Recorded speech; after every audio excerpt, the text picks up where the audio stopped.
Hey everybody, Dr. Nelson with the Healing Duo. So, as a naturopathic doctor, one of the things that I will often run into, besides the skepticism on the internet, is, are you able to actually support my given condition or my blank problem?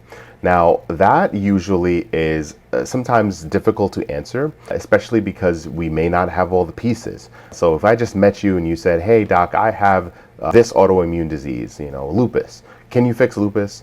The answer to that is usually going to be no. I can't really say yes, we're going to be able to fix that one problem based off of the symptoms or the diagnosis that you were given. But, if we start looking at lab tests and we start looking at some data that you might run, we may find some individuals have problems with detoxification, right? So their detox pathways may be off, or maybe their gut health is a little bit off. Maybe there's a lot of gas and bloating and symptoms that might be associated with bacterial overgrowth. Or maybe their mental health is a little bit off, kind of associated with what they've been doing or been dealing with. One of the big ones that I see, I kind of mentioned those two strategically when it comes to autoimmune diseases, but, one of the big ones that I see there is usually gut health, inflammation, detox pathways are kind of like always tied together with these individuals. So, to say, can you fix blank condition?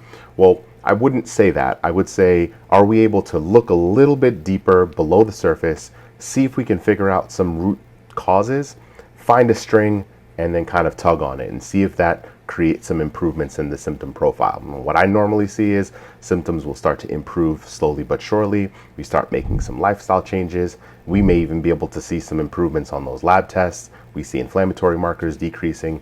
We see autoimmune markers that are associated decreasing. So, the long-term answer is yes. Why wouldn't I just say, yeah, I can fix it? Because again, the kind of the negative association with holistic medicine and wellness is, you say you cure everything and then it becomes a bigger problem. So, we have to look at the root causes and work kind of from healing from within.